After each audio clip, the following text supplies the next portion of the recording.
चलिए पढ़ते हैं आज की कहानी की ओर। दोस्तों, दिनांक 5 सितंबर सन 1997 ये वो तारीख थी जिसे मैं आज तक नहीं भूल पाया हूँ। ज़हनी तौर पर जो जख्म 5 सितंबर की उस रात को मुझे मिला, वो जख्म आज भी मुझे कचोटते हैं और शायद उम्र भर मुझे कचोटते ही रहेंगे।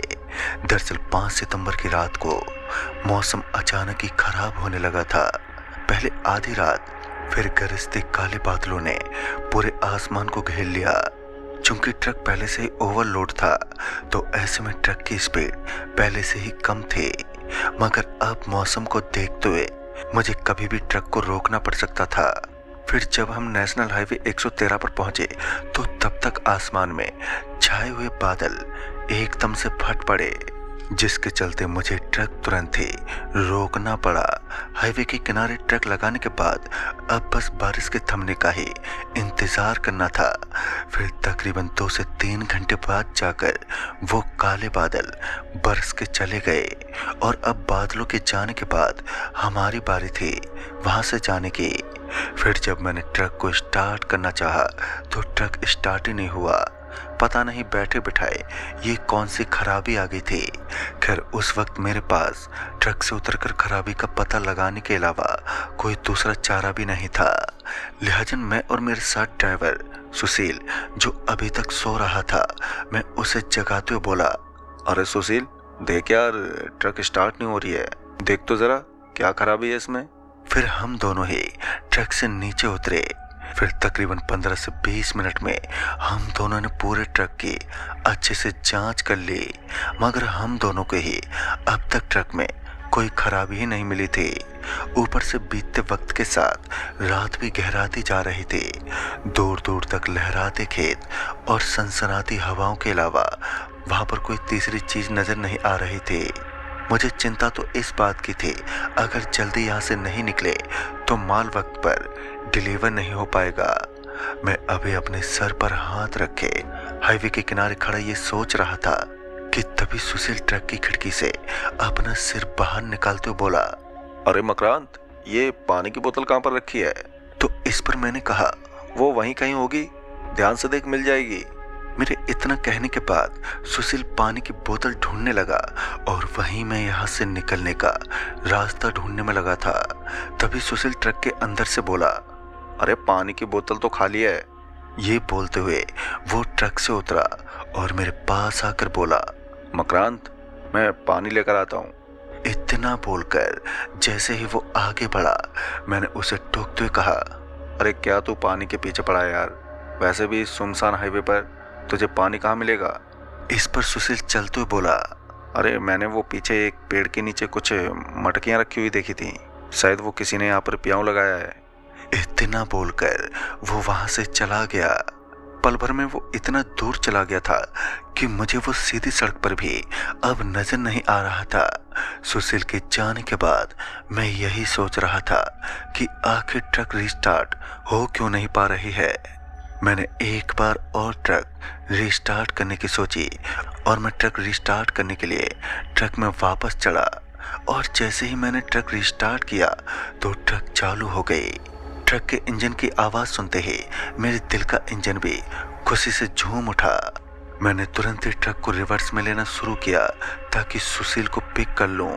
मैं हॉर्न बजाते हुए ट्रक पीछे लेने लगा, पर काफी पीछे आने के बावजूद मुझे सुशील कहीं नहीं दिखा।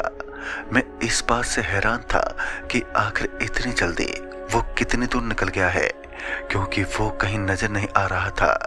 अब मैं ट्रक में बैठे बैठे ही सुशील को आवाज देने लगा, मगर कोई फायदा नहीं हुआ।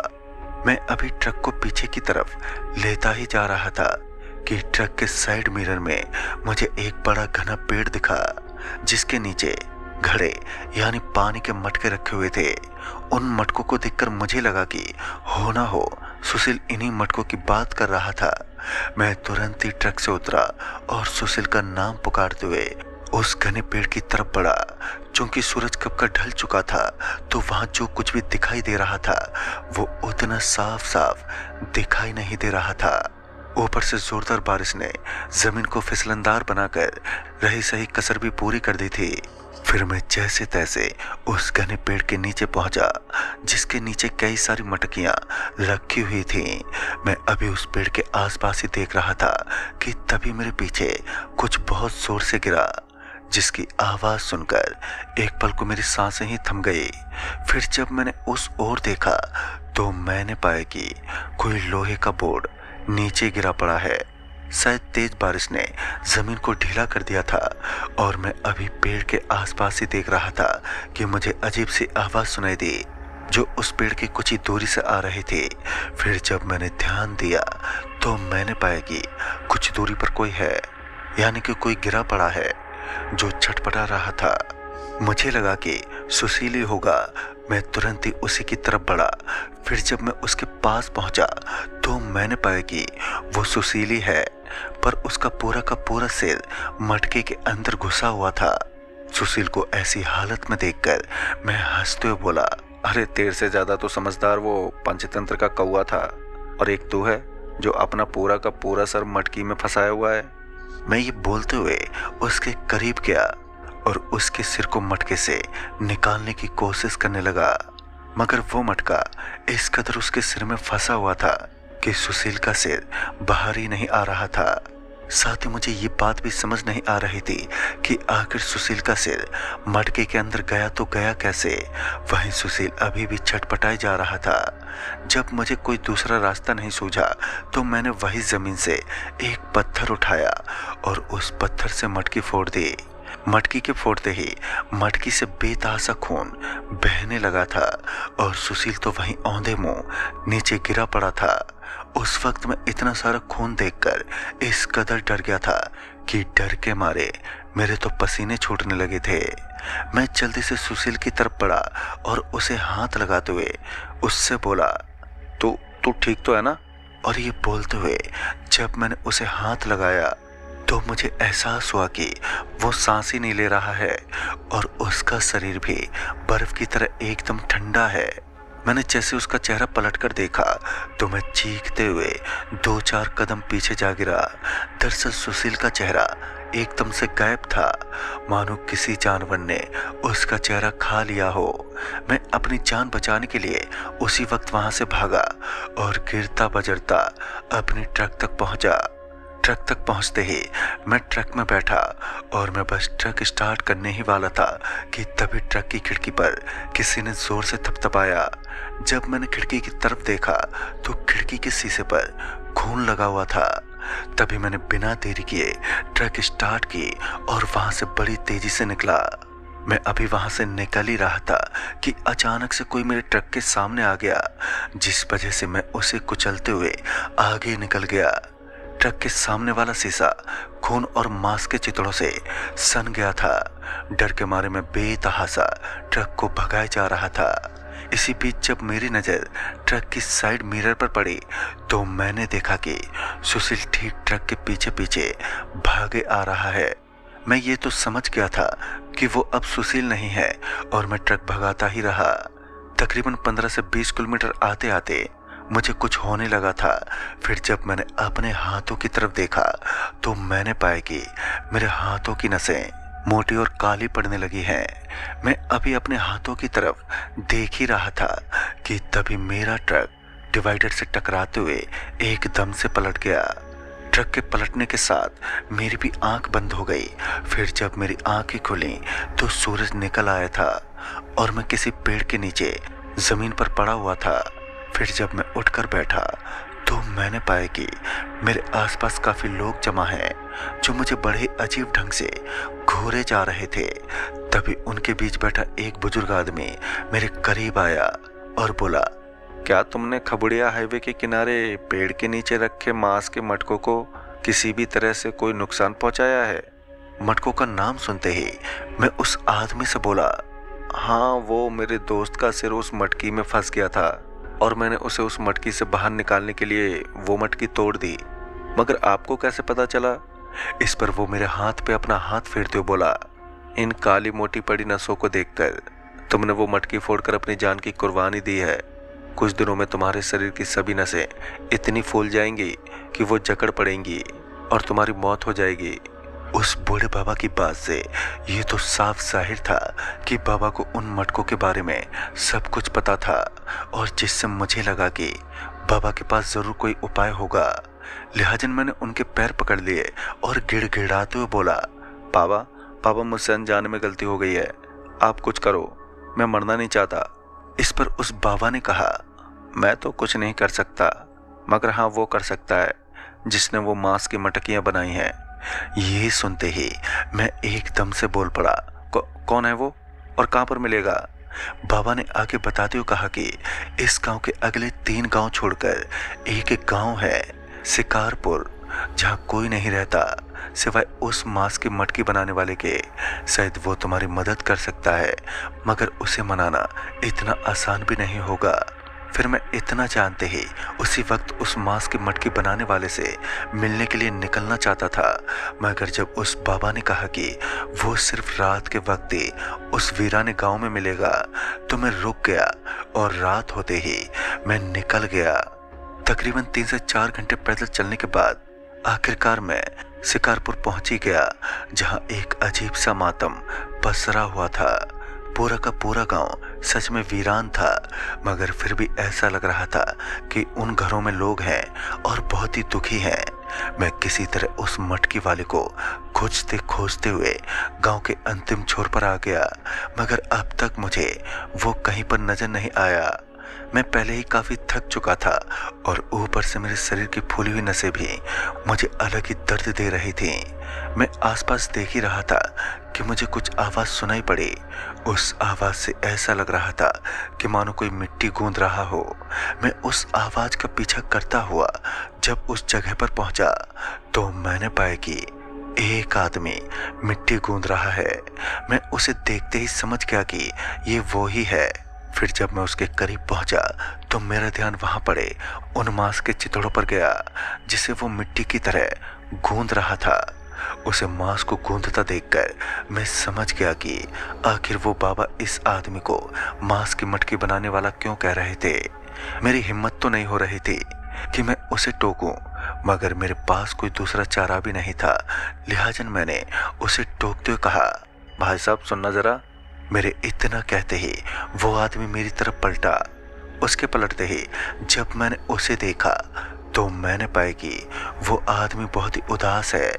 उसका उतरा हुआ चेहरा और बिखरे हुए बाल से ये साफ जाहिर हो रहा था कि मैं आगे कुछ कहता तो वो आदमी एकदम से रोने लगा और रोते हुए बोला, बड़े सालों बाद किसी जिंदा इंसान को इतने पास से देख रहा हूँ। उसके हाथ अभी भी खून में सने हुए थे। भले ही वो खतरनाक नहीं लग रहा था, मगर उसकी बातें बेहद ही खौफनाक थी। मैं उसे अपना हाल बताते हुए बोला, मैं एक मुसीबत में पड़ा हूँ और मुझे पता चला है कि आपके सिवा कोई और मेरी मदद नहीं कर सकता। मैं उन्हें अपनी काली होती जा रही नसों को दिखाते हुए सारी बात बता दी। मेरी बात सुनने के बाद उन्होंने मुझसे कहा, मैं तुम्हारी मदद कर दूंगा, मगर बदले में तुम्हें भी मेरी मदद करनी होगी। मैंने इतना सुनते ही उनसे कहा, हाँ क्यों नहीं, लेकिन इसमें यह बताओ कि ये मांस के मटके का क्या माजरा है। इस पर उस आदमी के एक बार फिर आंखों से आंसू बह पड़े और रोते हुए उन्होंने मुझे बताया कि सालों पहले इस गांव में भी दूसरे गांव की तरह चहल पहल हुआ करती थी। मेरा भी एक छोटा सा परिवार था, मेरी बीवी और एक बेटी जो 17 साल की थी। फिर एक दिन गांव के कुछ बड़े औंधों वालों की मेरी बेटी पर नीयत बिगड़ गई और एक रात उन लोगों ने जबरन मेरी बेटी को उठाकर ले गए। मैं लाचार उनके दरवाजे पर रोजाना जाता, उनसे विनती करता, मगर वो लोग बेशर्मी की सारी हदें पार करते जा रहे थे। यहाँ तक कि प्रशासन के अधिकारी भी उनसे मिले पड़े थे। तकरीबन 13 दिनों तक मैं और मेरी बीवी उनके दरवाजे पर रोते ही रहे और 13वें दिन की रात को उन लोगों ने मेरी बेटी की अधनंगी लाश मेरे सामने फेंकते बोला, ले जा, अब ये हमारे किसी काम की नहीं है।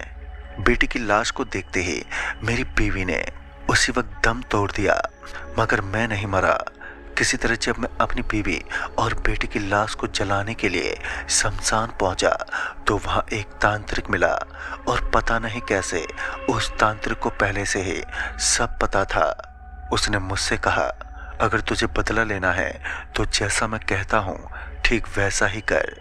उस वक्त मैं अपने आपे में नहीं था और बदले की भावना से मैंने हाँ कर दिया।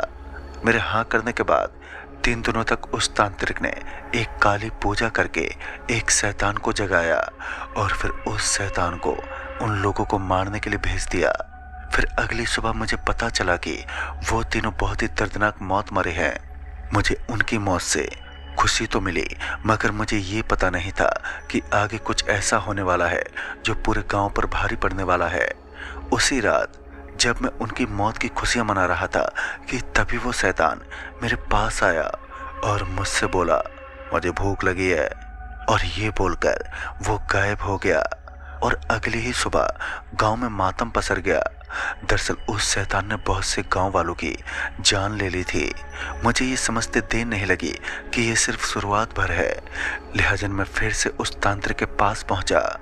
इस बार उस तांत्रिक ने कहा, मैं उस शैतान को रोक तो नहीं सकता मगर उसका दायरा सीमित कर सकता हूँ। इस पर मैंने कहा, जो भी बन पड़े कर दो। फिर उस तांत्रिक ने 9 दिनों तक एक और काली पूजा की और फिर इन दिनों में मुझसे 111 मांस के मटके बनाने को कहा। 9 दिन पूरा होने के बाद उस तांत्रिक ने उन 111 मटकों को अलग अलग जगहों पर रखवा दिया। उसके बाद से उस शैतान का दायरा सिर्फ उन्हीं मटकों तक सीमित हो गया। जब भी कोई उन मटकों के पास जाता है वो मटका उस आदमी को खा जाता है। इतना बोलते बोलते उस कुम्हार ने कुछ पी लिया और मुझे भी एक नीली शीशी पकड़ाते हुए मुझसे कहा, पहले तो तुम्हें मेरे 111 टुकड़े करने होंगे, फिर किसी जानवर के खून से नहाना होगा, फिर जानवर के खून से नहाने के बाद तुम ये शीशी पी लेना और सूरज निकलने से पहले पहले उन 111 मटकों में मेरे मांस का एक एक टुकड़ा डाल देना और फिर कभी भी इस ओर लौटकर मत आना। मैं उसकी बातें सुनकर एकदम से दंग रह गया। भला मैं अपनी जान बचाने के लिए किसी और की जान कैसे ले सकता था, मगर मैंने ना चाहते हुए भी ठीक वैसा ही किया जैसा उस कुम्हार ने कहा और सूरज ढलने से पहले पहले मैं वहां से काफी दूर निकल गया और धीरे धीरे मैं नॉर्मल हो गया। मगर मेरे जहन में वो घटना हमेशा ही ताज़ा रही। बाद में सुनने में आया कि उस हाईवे पर एक सरकटा भूत नजर आता है। शायद वो सुशीली है जो उस रात मारा गया था। खैर अब मैंने उस जगह से हमेशा हमेशा के लिए मुंह मोड़ लिया है और फिलहाल सब कुछ ठीक चल रहा है। तो दोस्तों इस कहानी में बस इतना ही। कहानी आपको पसंद आई हो तो लाइक शेयर जरूर करें और साथ ही हमें कमेंट बॉक्स में ज़रूर बताएं। जल्दी ही मिलूंगा ऐसी ही एक और नई कहानी के साथ। तब तक के लिए बाय एंड टेक केयर।